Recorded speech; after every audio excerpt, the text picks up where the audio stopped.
It is the in thing to have a joint for breakfast, a joint for lunch, and a joint for supper. I think if it continues to spread unchecked, the whole young population is bound to be affected and infected. And 60% of the Bahamian population is under the age of 25. On the streets of Nassau, old women still bicker with tourists over the price of a straw basket. But an increasing number of young hustlers are pushing marijuana and cocaine on the streets. With a hidden camera placed at an angle to conceal his identity and a filtered voice track, we spoke with one who went by the street name Johnny Cool. Well, you got coke? I get it. How much you need? How much coke could you get? Would you get an ounce? You get more than that? Yes, sir. You get more than an ounce. Probably I could do it for probably for $1,000 an ounce. The Prime Minister says he believes this drug influence could destroy the Bahamas, annihilating the health of the people and killing initiative to work. Already, according to Pindling, drugs have caused an increase in crime, with murders tripling in the last 3 years.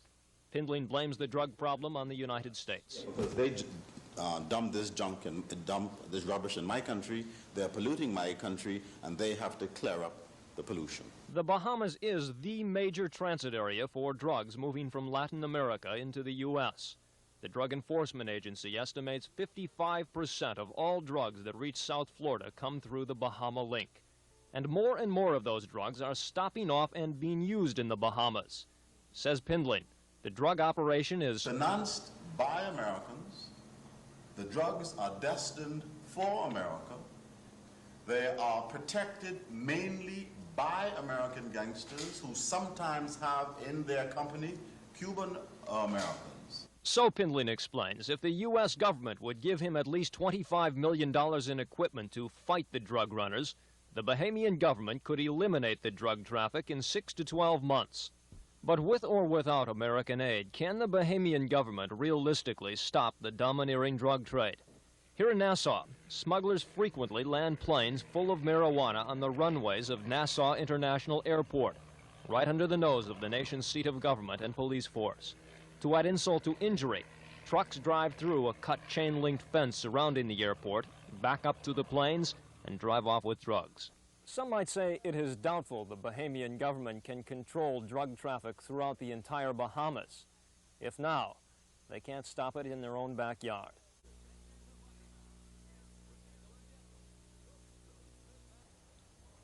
In 1979 and 80, Bahamian officials seized 34 boats caught transporting shipments of drugs. In that same time period, the government confiscated 31 airplanes flying drugs into the islands. Additionally, tons of marijuana and cocaine have been captured. This is one of just several storage facilities in the Bahamas where they keep some of the confiscated drugs. In this room alone, we have thousands of pounds of marijuana. On the street, it would sell for as much as $5 million. But in reality, these numbers are not very impressive. Bahamian police investigator Mylan Gittins. You only get a small fraction of the amount that passes through.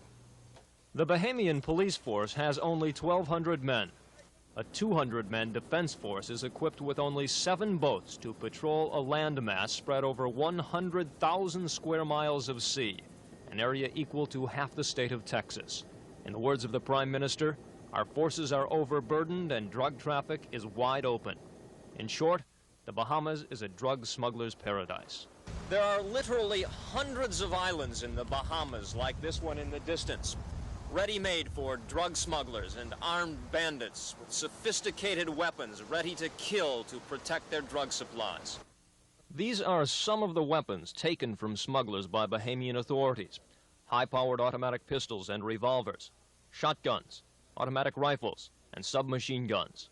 Bahamian police, in contrast, work mostly unarmed.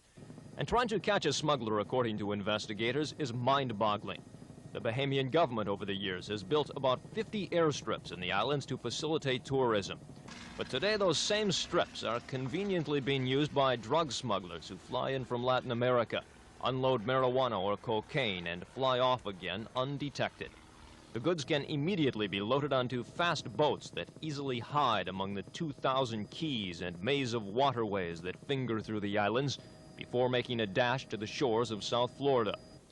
Expensive planes used by the smugglers are often left behind and written off as overhead. U.S. and Bahamian lawmen admit the risk of anyone being caught in this operation is minimal.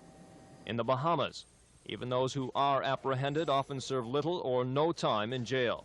These Latins were arrested in October off the coast of Andros Island with 105 bags of marijuana.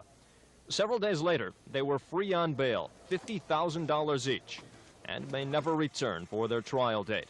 Bahamian court records show nearly 200 drug offenders have jumped bail in the last 4 years. Bahamian officials admit it happens in most cases. Nevertheless, the drug overlords are ruthless. Drugs is a billion-dollar business.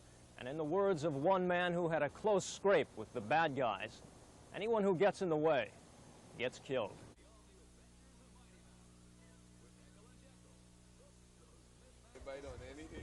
Trying to get Bahamians to talk about the drug problem in their country is difficult, because most won't talk about it at all.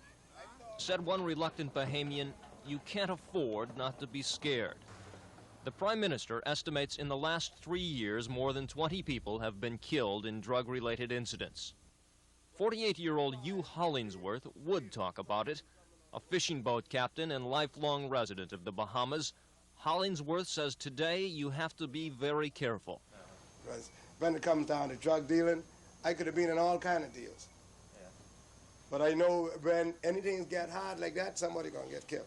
Yeah. You say you could have been in all kinds of deals. What do you mean, guys coming around all the time? Yeah, people all over the place trying to. You can make a deal every day if you're foolish.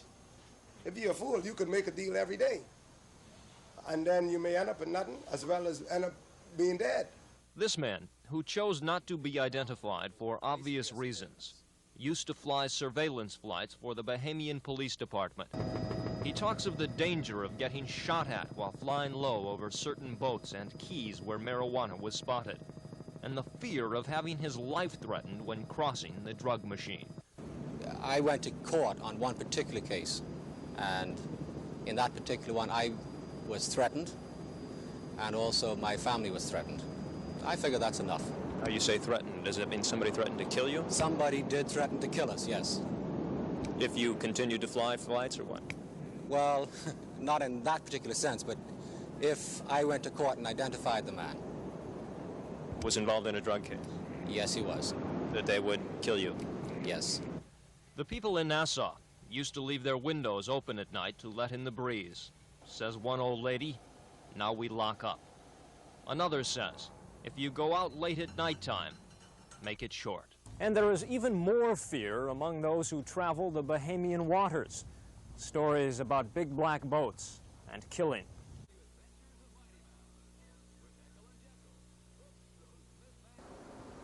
The 41-foot sloop Kalia 3, listlessly bobbing in the sea near Pipe Key in the Exumas.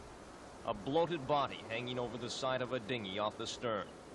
The yacht blasted with shotgun pellets, smeared with blood, and littered with debris. A missing woman's spectacles and bikini top lying on the deck. Speculation? William and Patty Kamerer on a 6-month dream cruise in the Bahamas, murdered after running into a group of drug smugglers. It is a scene out of a late-night terror movie, but this is not fiction. It is real. And yachtsmen throughout the Bahamas and South Florida are frightened. The bad people that are involved in drug smuggling that scare anybody. You know, they don't have any particular regard for human life. And, they just soon shoot you and look at you. No doubt about it. You gotta keep on your toes. Every time you see a boat, you start worrying. The stories are endless. Nearly every yachtsman in the Bahamas area tells of big black boats or cigarette racing boats, so-called drug boats, approaching them or a friend. It happened to us quite a bit, a couple times. I had a few cigarettes following us, or else they pass us, and then they'll stop about 2 miles ahead of us and just wait, and they'll look at you. The situation has now gotten so far out of hand that the 1980 Yachtsman's Guide to the Bahamas has published the following passage. It reads, "A soft warning to the thoughtful skipper on the possibility of hijacking should be in order here. The U.S. Coast Guard advises owners of yachts cruising in the Bahamas and Caribbean to be very careful about taking on hitchhikers and paid hands. Even a rescue at sea," it reads, "should be approached with caution." Caution. is the order of the day. Boats now are carrying small arsenals for protection. Aboard the Sea Fever, a rifle, 2 shotguns, and 2 revolvers. And those aboard are ready to use them. I was 100% against weapons aboard a pleasure boat up until about 6-8 months ago, and now I've gone over and as I said when we came down here, a 50 caliber machine gun and a bob would be just about right. I think it's ruined cruising in the Bahamas, the out-of-the-way places. Because most people that we know are afraid to go to places like that, and a lot of people are afraid to come to the Bahamas. Oh, The bottom line is you think you might end up dead. that's correct.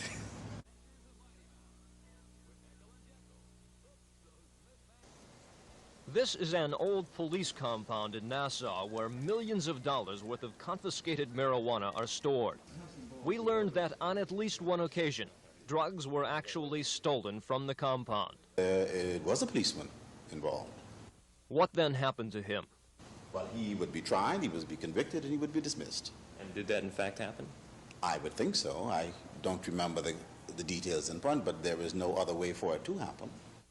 Earlier, the Prime Minister had told us no police were involved in the drug scene. Have there been police fired or dismissed because of involvement here, Bahamian police, with the drug scene?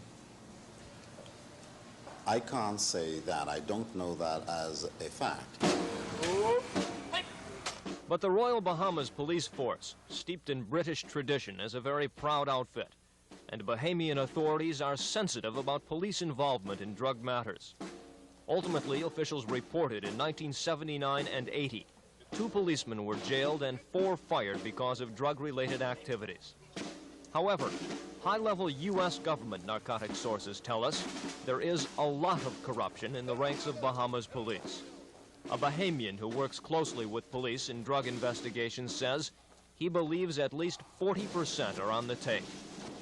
Before a hidden camera placed at an angle to conceal his identity and a filtered voice track, a small-time drug dealer in Nassau told us he doesn't have to worry about police. Most of the cops, can you give them a few bucks and it's all right? Yeah, a few bucks and it's all right. That's Really? Pay off, yeah. Honestly. How much you got to give them usually? $10, $20, something like that. You can count on most all of them? Yeah, you can. Downtown cops? Yeah, most of them. Yeah. Go left here? Yeah, make a left. At one point, our investigation took us to Williams Island on the west coast of Andros, a hot spot for rum runners in the 20s, and today an even hotter spot for drug smugglers.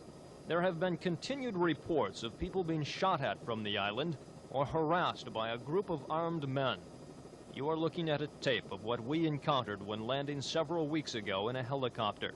What I do know is that a number of former police have been involved in this traffic. And a number of people who pose as either present or former police or former customs officers. With the Prime Minister's claim that men are dressing up like policemen and a wealth of speculation and fact about police corruption. Sometimes in the Bahamas, it is hard to tell the good guys from the bad. Days later, we learned the armed men who confronted us on Williams Island were in fact government troops. But when dealing with Bahamian officials and the drug business, the commander of organized crime in Broward County says you never know for sure. You could be dealing with a legitimate customs or policeman over there, and he could also be engaged in some other activities. In conclusion, we know this. The Bahamas are infested with drugs, mostly cocaine and marijuana. And not only is the Bahamas a major transit area for drugs moving from Latin America into the United States, but you can buy them here in large quantities or in small quantities. It's as easy as walking down a main street in Nassau or Bimini. But perhaps what is even worse is that those in the drug business have already infiltrated the police department here and corrupted it. Yes, the drug business has already taken a stranglehold on the Bahamas.